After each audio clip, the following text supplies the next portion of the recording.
Okay, it's a piece of paper on both sides, and it's an outline of my speech. I don't use PowerPoint. I didn't know what PowerPoint was until a year ago. I thought it was a martial art. I have a black belt in PowerPoint, okay? And I notice when people use these things, 1 time out of 4, they don't work. Isn't that true? And also with the new technology, here's one of my many comments on technology. By the time you figure out how to use it, it's obsolete. Isn't that true? Actually, I wrote a song about technology too. I should sing it to you. I just remember the first few verses. It goes like this. Hush, little baby, singing to you. Papa's gonna buy you an iPad too. When that iPad's obsolete, Papa's gonna buy you an iPad 3. When that 3 don't work no more, Papa's gonna buy you an iPad 4, and on it goes, okay? All right.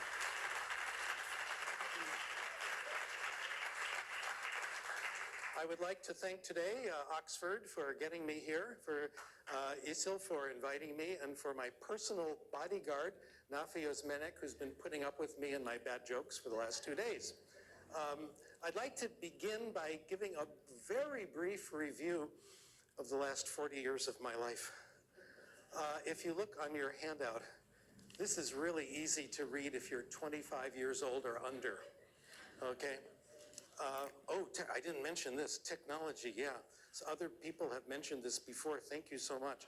I have a website.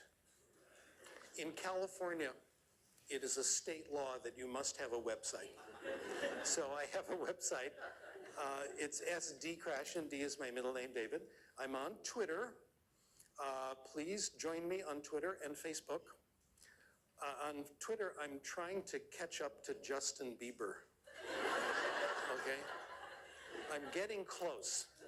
He has, how many followers does Justin Bieber have? Come on, techie people. 30. 30 million. Can you, he's number 2. Number 1 is Lady Gaga. Okay? I'm gonna catch up with Justin, I call him Justin. The rate I'm going in another 1,325 years. I'm confident I'm gonna make it. I've been taking omega-3 fatty acids, so this is gonna happen. So please join me on these things. I got into Facebook about 3 years ago, and I discovered there was already a Steve Krashen fan club on Facebook. I said, oh, this is nice. There were 60 people on the fan club. I looked at the list, 30 of them were my relatives. My cousins, my nieces, and I was very thrilled with that. It was nice. So I use Facebook and Twitter very seriously. They're for getting information around. And I'm really pleased with both of them. Twitter and Facebook are our underground. It's the way we get information, because the media doesn't always talk about education correctly. Isn't this true? Say yes. Yes, you bet. So this is our way of getting information around, very important. So please join me. 2 views of language acquisition, or development of language. There are 2 competing hypotheses. It is really a war between these 2 hypotheses, and it's a good war. The good war is because no matter who wins, we learn things. As the struggle is happening in academia, experiments back and forth, we're testing, we're learning more. The hypothesis I think is right is called, am I doing that? What's happening? I think one microphone is on. Oh, there's another microphone on? Or I'm not breathing correctly. This is it. Okay. So you have to start all over again. I wrote a new song. Let's see how I did that. All right. Okay, thank you. Oh my. The comprehension hypothesis says the way we acquire language, the way we develop literacy is through comprehension.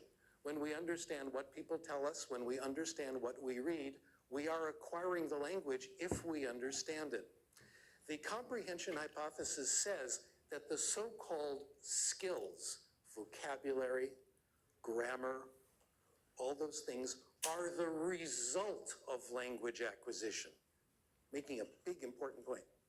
The opposing hypothesis, the rival hypothesis, is called the skill-building hypothesis, and this hypothesis says, no, the skills come first.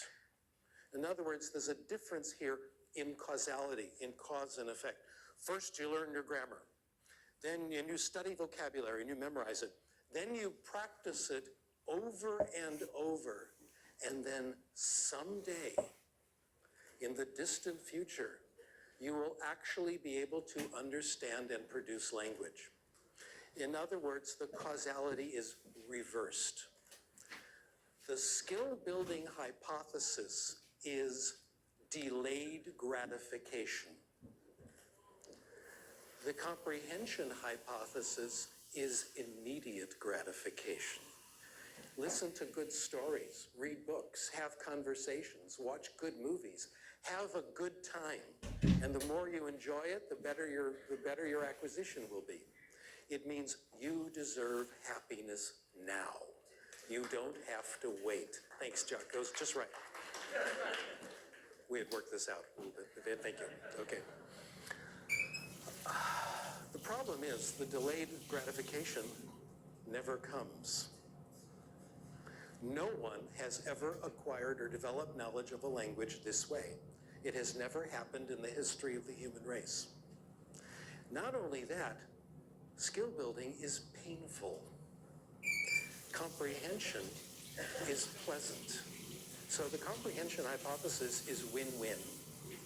The skill building hypothesis is lose-lose.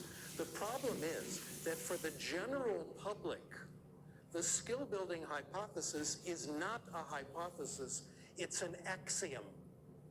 The general public believes this is true. All politicians believe it. If you believe in skill building, all the things we get from our governments all over the world make perfect sense. Lots of testing, lots of discipline, make school hard, lots of homework, etc. But I don't think it's true. I think that the comprehension hypothesis is right. And the exciting thing that happened to me, 25 years ago, when I read a book by Frank Smith, and reading is a form of comprehensible input. And that's very exciting for us. Especially one kind of reading that helps more than any other, the kind of reading that some of you did last night before you went to sleep.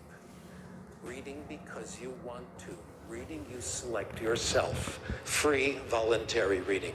Our research over the last 25 years shows again and again, free voluntary reading, reading for pleasure, is the most powerful tool we have in all of language education. What the results are saying again and again, and it's again overwhelming, free voluntary reading is the source of our reading ability, our writing ability, the ability to write respectable prose, the ability to handle complex grammatical constructions. A lot of our vocabulary, all of our educated vocabulary just about comes from reading. Most of our ability to spell, all this comes from reading, a powerful form of comprehensible input. The evidence for the comprehension hypothesis, and I'll try again to summarize 35 years into a couple of minutes here. I'll just give you a brief outline. This is in all the books and papers and articles and all that, and check out the website. By the way, I'm putting more and more stuff on the website. The reason for this is that books are too expensive. Have you noticed that? Somebody open this for me. Thank you. Open this, yeah. I can't do it with one hand. See, while I'm holding this, and great. Thank you so much. Okay. As we say, l'chaim. Cheers. Books are expensive, journals are expensive, so I've decided to give as much away as I can, because nobody can afford it. I won't mention the name of the publisher, Multilingual Matters. They came out with a book about 3 years ago called Poverty and Education, and it's sold for $160 US, a hardcover. The irony escaped them, okay? I had an article on the comprehension hypothesis in a book about comprehension and input, and I wrote the paper, and the book came out and it was selling for 120 US. I couldn't afford copies at author's discount, okay? I was lucky they sent me one. I had to beg for another one. So this has got to stop.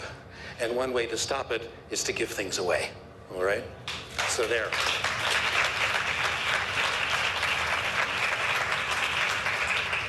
Should we talk about the Grateful Dead? Yes. Yeah, they started all this. Did you know that? When the Grateful Dead were touring, this isn't in my script, I thought I'd tell you, I was inspired by the music.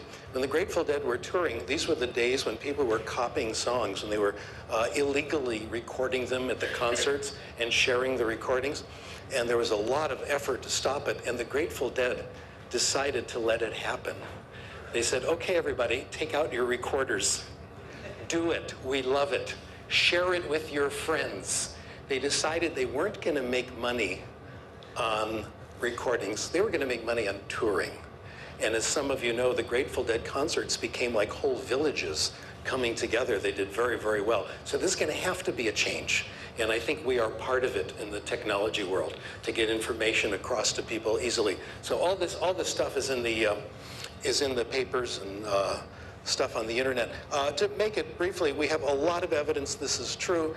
Studies that compare comprehension versus skill building. If you do it in second language, you do it beginning, you do it intermediate. You look at reading studies, kids who do whole language versus heavy drill stuff, kids who do lots and lots of reading versus traditional instruction.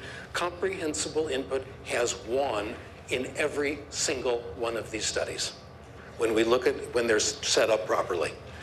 It has never, ever lost. So experimental studies show it. Multivariate analyses, something I love, shows this a lot when you do studies, and where statistically you can put skill building versus comprehension. Comprehension always wins. Case histories show it. I'm a big fan of case histories. Case histories are great if you have a lot of them. If you only have one, you don't know what the significant factor is. But if you do a lot of them, you see commonalities. So there's overwhelming evidence. The rival hypothesis, skill building, doesn't fail once. It fails again and again. It can't possibly be true. One argument against it, you can't learn grammar and vocabulary one rule at a time. There's too much there. Vocabulary is a very popular example. The average native speaker of English knows between 50,000 and 150,000 words. That's not 50,000 trips to the dictionary. That's not 50,000 flashcards. It can't be done. Former student of mine, Victoria Rodrigo, did a study looking at Spanish speakers, first and second language. And she looked at vocabulary size, that many second language acquirers who read a lot had larger vocabularies than native speakers who didn't read a lot. So it's got to come from this. In fact, my feeling is that probably all of you in this room, those of you who speak English as a second language, who read a lot, which is most of the people in the room, I am sure that you have larger vocabularies in English than George W. Bush.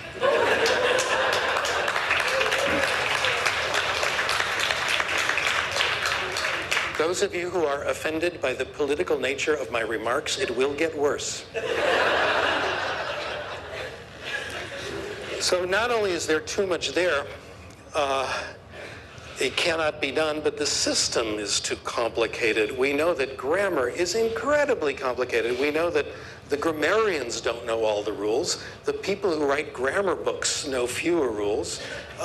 Grammar teachers, the most fanatic, dedicated, know fewer rules. Our best students don't learn all the rules that are presented, and they don't remember all the rules they've learned. So this is you can master maybe a tiny, tiny portion of the language. So complexity just, I think, completely wipes out skill building as a possibility. Also, it's possible to acquire language and get very good at it with no conscious knowledge at all. You can get acquisition without learning. The literature is full of cases like this. I'll tell you about one that I studied about 15 years ago. Fascinating case. A reporter for the Los Angeles Times got in touch with me. Jerk, he didn't include me in the article when he wrote it. gosh. Anyway, he told me, I'd like you to meet this guy in the San Fernando Valley in Los Angeles, kind of a suburban area. He's an immigrant from Mexico, and he works in an Israeli restaurant, and he's acquired Hebrew by working in the restaurant. Now, that's interesting. So I went to the restaurant, and I met this guy, Armando, the case of Armando. He came to the United States when he was a teenager. He had maybe a 5th or 6th grade education in Spanish in Mexico. He'd been in the United States for about 10 years. His English was good, but he said his Hebrew was better. He was not trying to be Jewish. He was not trying to be Israeli. He liked the people in the restaurant, and they liked him. You meet these people. I met him, and in about 2 minutes, you like him. You know, the kind of person I know, just friendly, easy, kind of like us, right? Just easygoing, nice. And he told me his story. I asked him about it. I said, you know, how did you do this? He says, well, just hanging out, listening. Did you start talking right away? No, silent period. He didn't say anything for the first year, the first 2 years. Gradually, one word here and there, etc. He made friends in the restaurant. He was integrated into the family, to the Moroccan Jewish family that owned the restaurant. In fact, when he was in an automobile accident, he was put in a local hospital. The family brought him meals 3 times a day while he was in the hospital. I tested his language. I had my recorder, and I recorded him with a friend of his, and I asked them to just have a conversation in Hebrew and tell me what you did yesterday. So they had a conversation. I interrupted here and there and pushed it along, but they did very well, nice conversation. I recorded it. He sounded great to me. I'm not terrific in Hebrew, but he sounded okay. I took the recording to the Israeli embassy, the Israeli consulate in Los Angeles the next day. I played it for 4 native speakers of Hebrew. One said, he's a native speaker. Another said, he's an immigrant, but he's really good. Another one said, he's an immigrant from Ethiopia, but he's good. A 4th one said, he's an immigrant from Morocco, his Moroccan family, so he got the language, not educated, some slang, but everything was fine. He's okay. So the range was from very good to perfect. That's impressive. So then I talked to him again. I said, when you speak Hebrew, do you know the rules? When you make this past tense, do you know what you're saying? And do you change this vowel? He says, I haven't the slightest idea of any of the rules. And he has the language without doing the grammar. Pure acquisition, listening, and integrating into the social group. These cases are not unusual. Everybody seems to know about them except us, okay? They are the rule, not the exception, okay?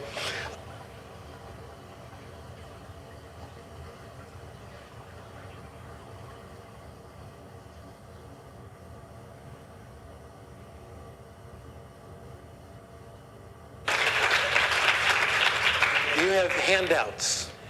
Today is a high-tech conference, so I brought handouts.